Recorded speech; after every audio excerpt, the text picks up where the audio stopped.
Hello student, BEd semester 2 में paper 8 का assessment for learning के यूनिटों में हम लोग लास्ट टॉपिक को देखेंगे, estimation of reliability and validity for non reference and criterion reference testing.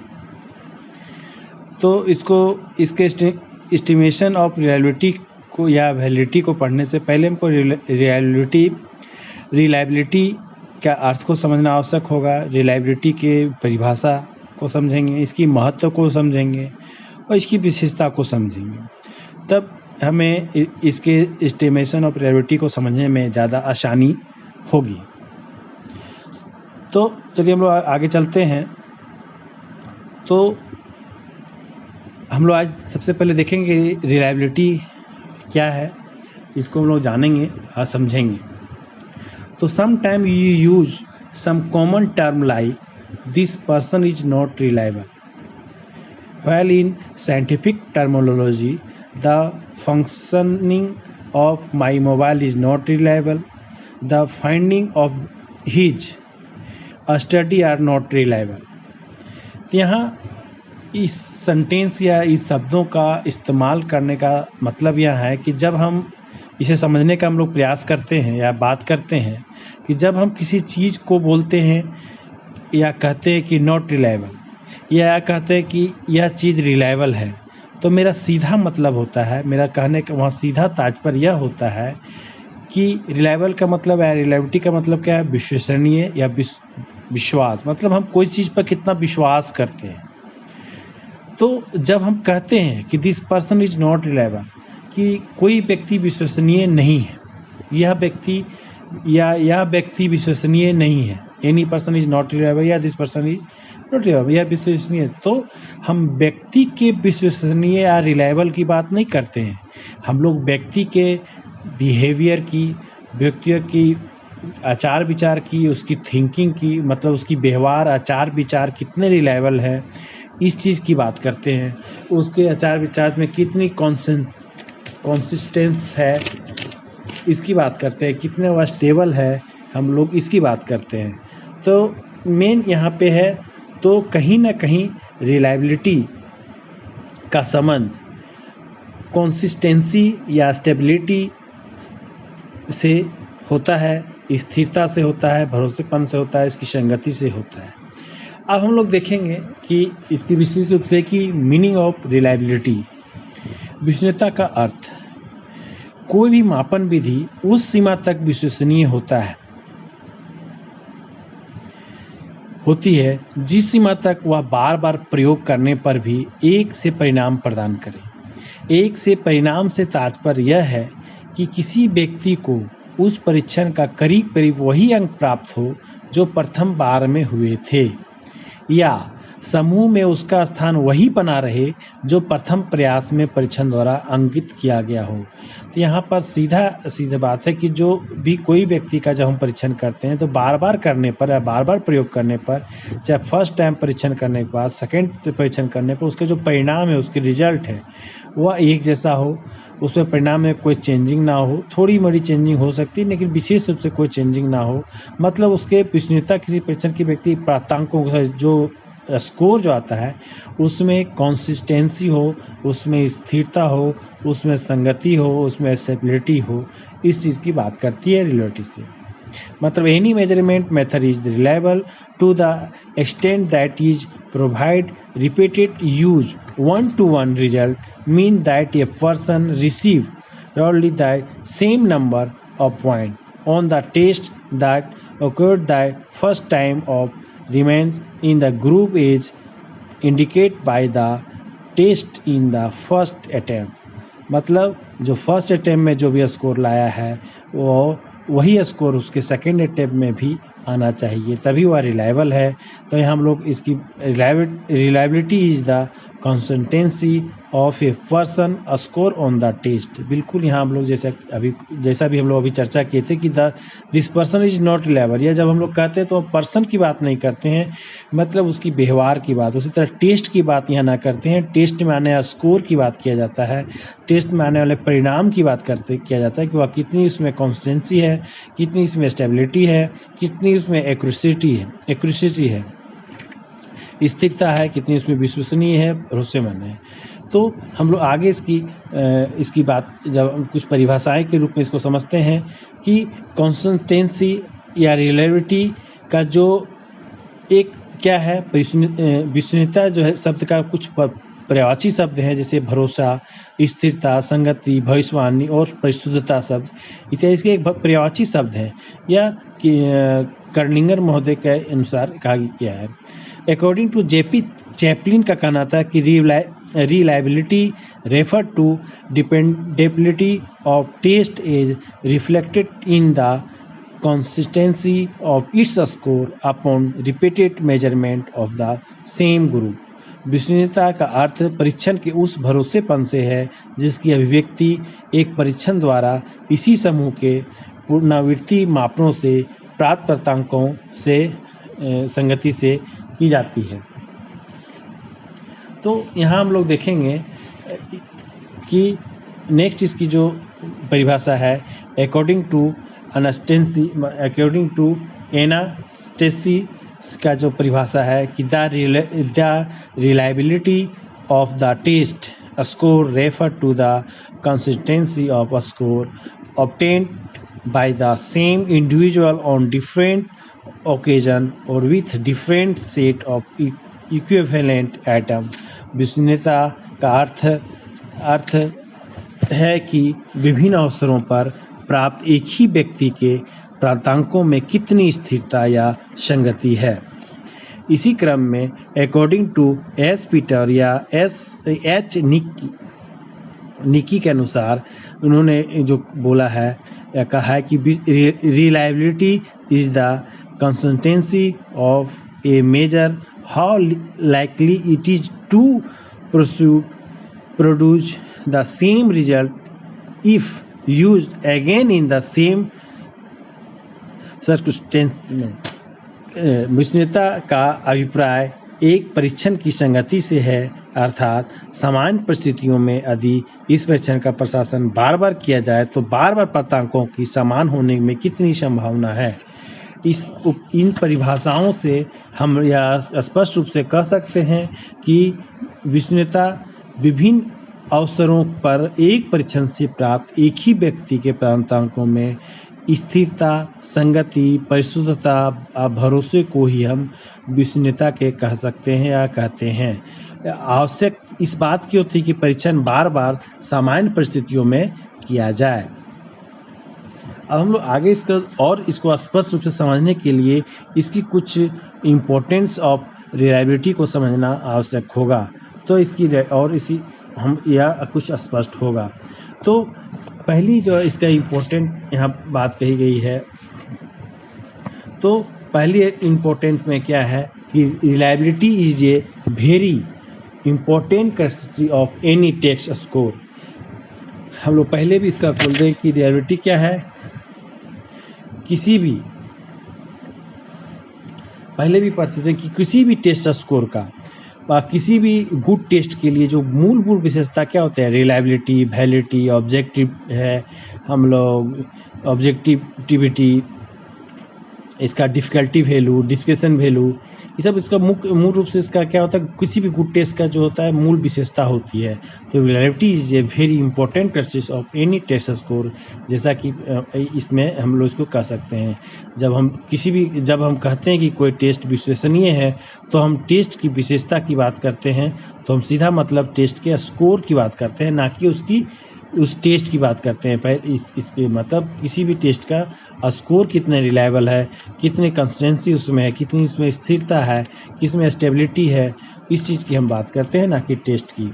दूसरी जो इसमें इसकी महत्व को स्पष्ट करता है, it is A It is a psychometric property considered in assessment of taste. दूसरी महत्वपूर्ण बात इस रिलेटिविटी को जानने का यह आवश्यक है कि वह साइकोमेट्रिक प्रॉपर्टी है या टेस्ट के असेसमेंट के दौरान इसकी गुण और प्रॉपर्टी का महसूस की जाती है।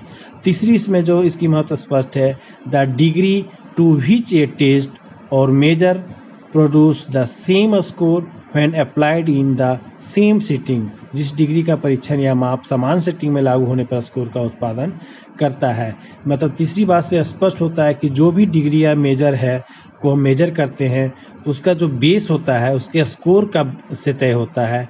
मतलब बेस या स्कोर से तय करते हैं, तो जाहिर है जब हम स्कोर बेस में जब हम किसी स्कोर के बेस पर कोई चीज़ को तय करते हैं तो स्कोर सेम सिटिंग में पता एक ज्ञात होना चाहिए या उत्पादन होना चाहिए, सेम समय में या सेम इति में ज्ञात होनी चाहिए। इस चीज़ पर क्लियर होता है। इसकी चौथी जो इसकी महत्ता को स्पष्ट करते हुए इसको समझाने का प्रयास किया गया है। चौथी में reliability related to the consistency and repeatability in the result of stability in the result. मतलब यदि एक टेस्ट को एडमिनिस्टर करते हुए और उसी टेस्ट को दोबारा हम एडमिनिस्टर करते हैं तो या उसी प्रकार के कोई टेस्ट को हम दोबारा एडमिनिस्ट्रेट करते हैं तो उसमें कितनी रिलायबिलिटी है, उस टेस्ट में कितने रिलायबल है, उसका रिजल्ट टेस्ट का जो रिजल्ट है कितना रिलायबल होता है, उसका परिणाम में उस चीज़ को हम देखते हैं कि उसके रिजल्ट में उसके परिणाम में कितनी रिलायबिलिटी, कितनी स्थिरता है, कितनी संगति है। और इसकी जो लास्ट इसकी महत्व की हम चर्चा करते हैं, it is a correlation confidence use as an index reliability. मतलब यहाँ कहने का सीधा अर्थ है यह एक सूचकांक गुणांक है जिसके विश्वसनीयता के रूप में हम उपयोग करते हैं। तो हम इसे कैसे माने रिलायबिलिटी या एसिडिटी करने के लिए हम जो मेजर तकनीक को काम में लेते हैं उसे हम कोरिलेशन कॉन्फिशिएंट कहते हैं, या इसका मतलब होता है कोरिलेशन कोएफिशिएंट के आधार पर ही हम रिलायबिलिटी को निकालते हैं या इसकी इंडेक्स होता है। इसे समझने के लिए एक एग्जाम्पल के द्वारा या एक उदाहरण के द्वारा हम समझ सकते हैं और समझने का प्रयास करते हैं कि कोरिलेशन कॉन्फिडेंस ही रिलायबिलिटी का इंडेक्स होता है या हम कैसे इंडेक्स होता है, इस चीज़ को हम समझने का पड़ता है। यदि हम किसी बुद्धि परीक्षण को 20 विद्यार्थियों पे या 20 छात्रों पे प्रशासित या एडमिनिस्ट्रेट करते हैं, यदि बुद्धि परीक्षण विश्वसनीय हो, रिलायबल हुआ तो दोबारा क्रियान्वयन करने के लिए या इम्प्लीमेंट करने पर भी उसी छात्रों का सभी छात्रों का प्राप्तांक जो होता है उसका जो स्कोर होता है वही आना चाहिए जो पहली बार आया था, तभी वह परीक्षण ज़्यादा रिलायबल या विश्वसनीय माना जाएगा। इसको और इस तरीके से भी हम समझ सकते हैं कि यदि 20 छात्रों का परीक्षण किया और किसी विद्यार्थी का प्राप्तांक या अंक 50 अंक लाया, कोई विद्यार्थी उसमें 50 अंक लाया पहले परीक्षण की और दूसरे परीक्षण में वह विद्यार्थी 45 अंक लाया, तो यहाँ एक सामान्य घटनाक्रम है कि पहला में वो 50 अंक लाया और दूसरे में 45 अंक लाया, तो वह किसी न कोई कारण से थोड़ी से इसमें ऊपर नीचे हो गई, तो इसे भी हम रिलायबल मान सकते हैं। लेकिन परंतु अगर वही विद्यार्थी पहले टेस्ट में 50 अंक लाता है और दूसरी बार जब उसकी टेस्ट ली जाती है तो चाहे तो वह 10 अंक ले आए, नहीं तो अगर 90 अंक आए 50 से, चाहे तो 50 से बिल्कुल कम 10 अंक को ले आवे या 50 से बिल्कुल अधिक 90 अंक ले आए, तो स्पष्ट है कि उसका परिणाम में कंसिस्टेंसी नहीं है, स्टेबिलिटी नहीं है, स्थिरता नहीं है, संगति नहीं है, एक्यूरेसी नहीं है। तो इस तरह की टेस्ट जो नहीं है, तो जो हम कंसिस्टेंसी या स्टेबिलिटी की जो हम अपेक्षा करते हैं वह उसमें नहीं है। तो इस प्रकार का जो टेस्ट है वह रिलायबल नहीं माना जाएगा या रिलायबल नहीं होता है। आगे हम इसकी विशेषता पे चर्चा करते हैं, विश्वसनीयता की विशेषता। तो विशेषता में स्पष्ट है, देख सकते हैं, it is a consistency of test score. यह एक परीक्षण का संगति है। इसको हम लोग दो रूप में देख सकते हैं। विशेषता का टेम्पोरल कंसिस्टेंसी, कालगत संगति और इंटरनल कंसिस्टेंसी। तो इसको हम लोग दो रूप में देख सकते हैं। यहाँ टेम्पोरल कंसिस्टेंसी की बात जहाँ तक कर रहे हैं, तो उदाहरण के लिए यदि एक बुद्धि परीक्षण